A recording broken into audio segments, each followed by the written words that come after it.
Have you ever stopped and asked yourself why some older men seem to effortlessly attract younger women, while other men, just as successful, just as experienced, remain completely invisible?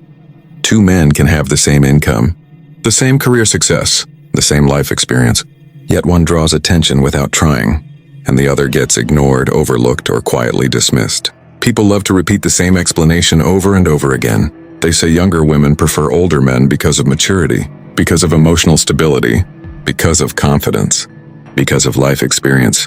And on the surface, that sounds correct. Older men do have natural advantages. They've lived more. They've failed, learned, adapted, and grown. They understand the world and themselves at a deeper level. But here's the uncomfortable truth most men don't want to face. Those advantages mean nothing if you don't know how to carry them. In fact, I've seen countless men in their 40s, 50s, and even 60s, men with money, intelligence, and real wisdom, consistently push younger women away without ever realizing what they're doing wrong. Not because they're unattractive, not because of their age, and not because younger women are shallow or unrealistic, but because of subtle behaviors and small, almost invisible habits that quietly destroy attraction before it ever has a chance to grow. What makes this even worse is that most of these men genuinely believe they're doing everything right. They think they're being polite. They think they're being respectful. They think they're showing value. But instead, they're unconsciously signaling insecurity, neediness, and a lack of alignment with who they truly are. And attraction cannot survive in that environment.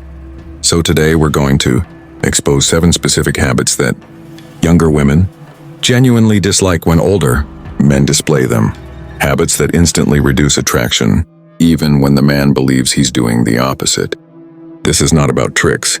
It's not about manipulation, and it's definitely not about becoming someone you're not. This is about removing the behaviors that sabotage your natural authority, your presence, and your masculine frame. Because when those behaviors disappear, what's left is the man you were always meant to be, grounded, confident, and unshakable. And here's the important part. If you fix these 7 mistakes, you don't just improve your dating life. You don't just change how women see you. You change how you move through the world.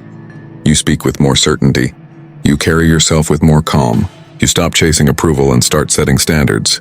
So if you're ready to understand what's really holding you back and how to remove it, let's begin. Habit 1: putting her on a pedestal. This is where most older men lose the game before it even begins. You meet a younger woman. She's attractive, energetic, confident, and comfortable in her own skin. And without realizing it, something inside you shifts. Your posture tightens. Your breathing becomes shallow. Your words suddenly feel calculated instead of natural. Your mind starts running a quiet, dangerous dialogue. I can't mess this up. She's way out of my league. I need to say the right thing. I need to impress her. And from that moment on, you stop being present. Everything you do becomes reactive. You become overly polite, afraid to offend. Overly agreeable, afraid to disagree. Overly cautious, afraid to show any edge or personality. You choose safe topics. You avoid teasing. You avoid challenging her perspective. You avoid being fully yourself. And here's the brutal truth. That version of you is not attractive. Not because you're doing something wrong, but because you've abandoned your center. Attraction doesn't grow from worship. It grows from balance, from equality, from 2 people standing on the same level. The moment you idolize a woman, you silently communicate powerful messages without saying a single word. You are above me. I am hoping you choose me. My value depends on how you see me. And women feel this instantly. Not logically, not consciously, but emotionally. Her nervous system picks it up before her mind does. And once that dynamic forms, attraction doesn't slowly fade. It collapses. Because younger women don't want a man who treats them like a rare artifact that must be handled carefully. They don't want to be placed on a pedestal. They want to be treated like a woman, not a deity, not a fantasy, not a prize. The real issue here isn't her beauty. It's scarcity mindset. You're acting as if she's your only option, as if losing her would mean losing everything, as if this interaction is your one chance at happiness. That pressure leaks through your tone, your body language, your pacing, your eye contact. And pressure is the enemy of attraction. So what's the solution? It's simple, but it's uncomfortable. Stop making the interaction matter so much. Talk to younger women regularly, casually, without attaching your self-worth to the outcome. Not to impress, not to win, but to normalize. Normalize their presence. Humanize them. The more exposure you have, the faster the illusion breaks. You begin to see what's real, not the fantasy you built in your head. And once you stop seeing her as special, something interesting happens. She starts seeing you as grounded, calm, centered, unbothered. Remember this: you are not auditioning for her approval. You are not begging to be chosen. You are evaluating compatibility, and the moment you truly internalize that, your nervous system relaxes, your words slow down, your presence stabilizes, and calm is magnetic. Habit 2, handling the age question like a liability. Eventually it happens. She asks, "So, how old are you?" And in that moment, many older men betray themselves. Their voice changes. Their body stiffens. They hesitate. Some try to dodge the question. Others answer nervously. Some rush to justify themselves. And in doing so, they teach her something dangerous: that my age is a problem. Here's the psychological rule: if you frame something as a weakness, she will perceive it as one. Age itself isn't unattractive. Insecurity about ages. Younger women are already aware there's an age gap. What they're testing is how you feel about it. If you're relaxed, confident, and unbothered, she mirrors that state. If you're defensive or ashamed, she adopts that lens. The correct approach is ownership. Say your age calmly. No explanation. No justification. Or use light humor if it fits your personality. What matters is this: your nervous system must remain stable. Because stability is what younger women are subconsciously seeking in older men. You don't need to convince her. You need to embody certainty. Certainty dissolves doubt. Habit 3, leading with money instead of masculinity. This is one of the most destructive and misunderstood mistakes older men make. They assume their financial success is their strongest asset, so they bring it to the front immediately. They talk about income. They mention job titles. They reference status, property, travel, and lifestyle. Some go even further. They offer gifts too early. They pay for things they don't need to. They try to help financially before any real connection exists.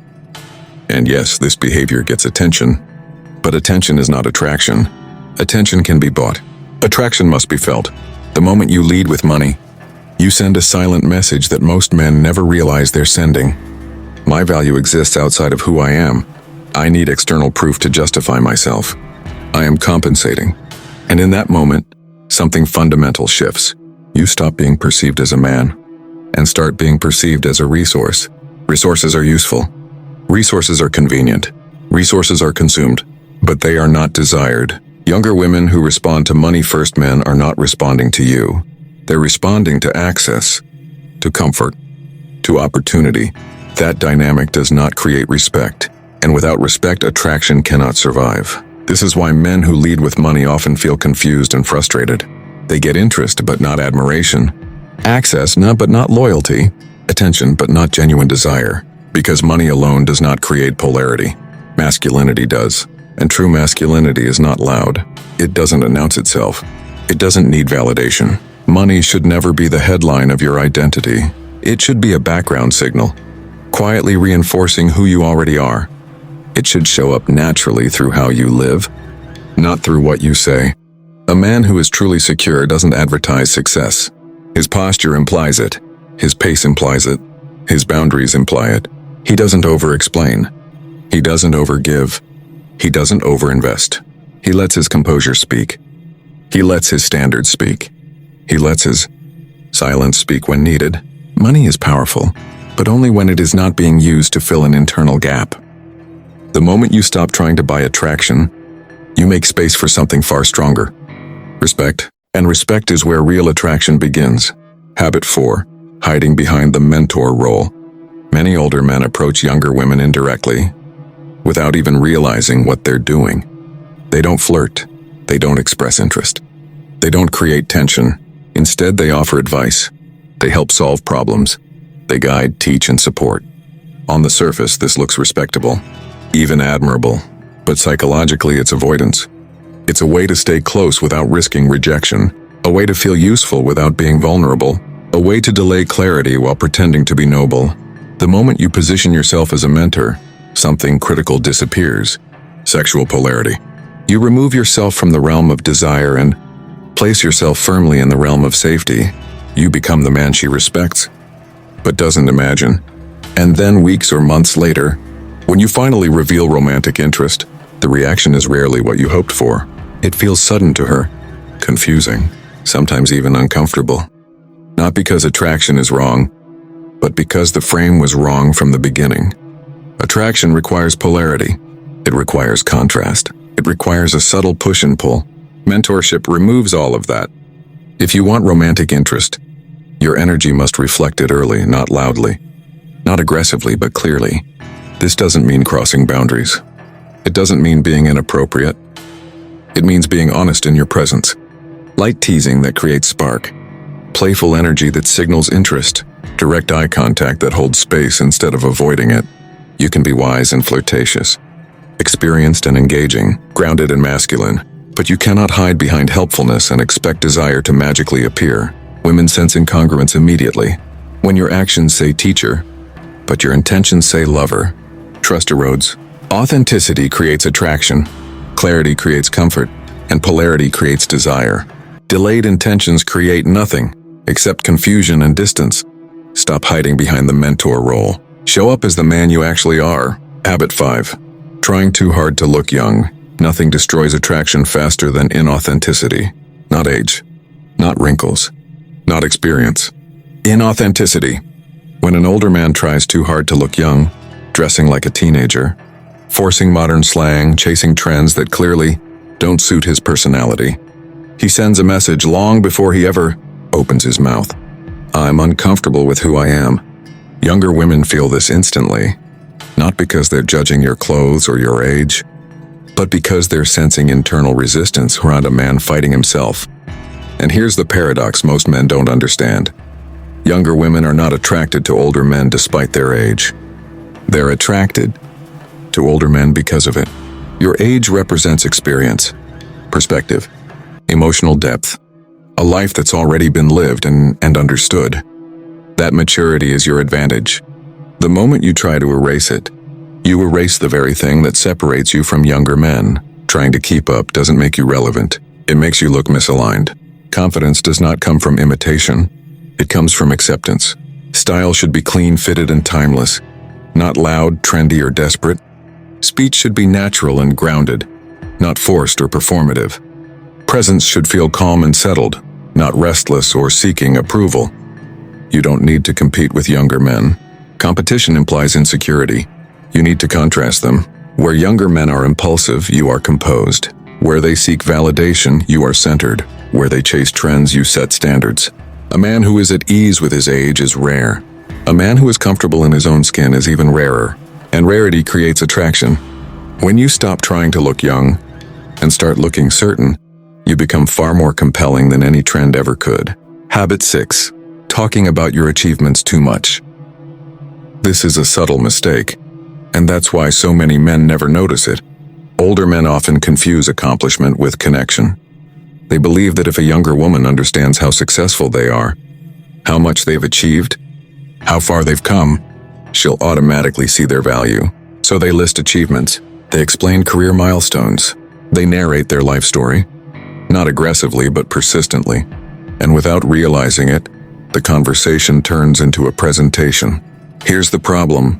Attraction is not built through credentials. It's not built through resumes. It's not built through proof. Attraction is built through presence. The moment you dominate the conversation with your story, something important disappears. Curiosity fades. Mystery evaporates. Emotional engagement collapses. Instead of leaning in, she leans back. Not because your achievements are unimpressive, but because they leave no space for connection. A confident man doesn't feel the need to convince anyone of his worth. He allows discovery. He understands that value, revealed slowly, feels more powerful than value explained all at once. Rather than talking at her, he engages with her. He asks questions not as tactics, but with genuine interest. He listens deeply and without waiting for his turn to speak. He responds thoughtfully, instead of redirecting the conversation back to himself. And in doing so, something powerful happens. She feels seen. She feels heard. She feels understood. And that feeling is rare, because being understood is far more attractive than being impressed. Anyone can talk about success. Very few men can create emotional presence. And presence, not achievement, is what builds real attraction. Habit 7. Neglecting your physical presence.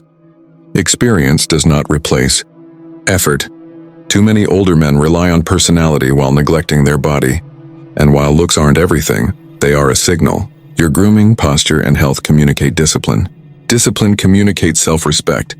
Self-respect fuels attraction. You don't need perfection. You need intentionality. A man who takes care of himself sends a clear message. I value myself. And people value those who value themselves. Final recap, the real issue. When you strip everything down, all 7 of these unattractive habits come from one single root problem. Not age, not women, not society, but a lack of full acceptance of who you are. The moment a man doubts himself, he starts performing.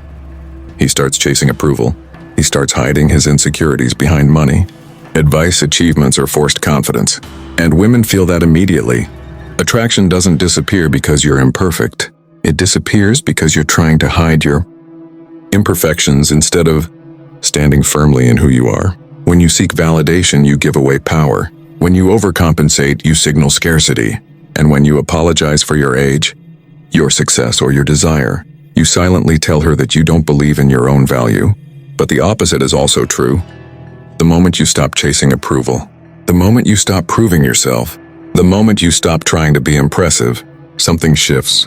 You become grounded. You become calm. You become emotionally stable. And that stability is what younger women are truly drawn to. They are not searching for perfection. They are not looking for someone who never makes mistakes. They are looking for a man who is centered, self-aware, and comfortable in his own skin. A man who knows who he is and doesn't need permission to be that man. Fixing these habits doesn't just change how women respond to you. It changes how you experience life. You speak more clearly. You move with less hesitation. You set stronger boundaries. You stop negotiating your self-worth. Because the strongest men don't chase attention, validation, or approval. They don't need to. Their presence speaks before their words do. Their calm creates curiosity. Their self-respect commands respect. They don't ask to be chosen. They become undeniable. With that said, thanks for watching, and until next time.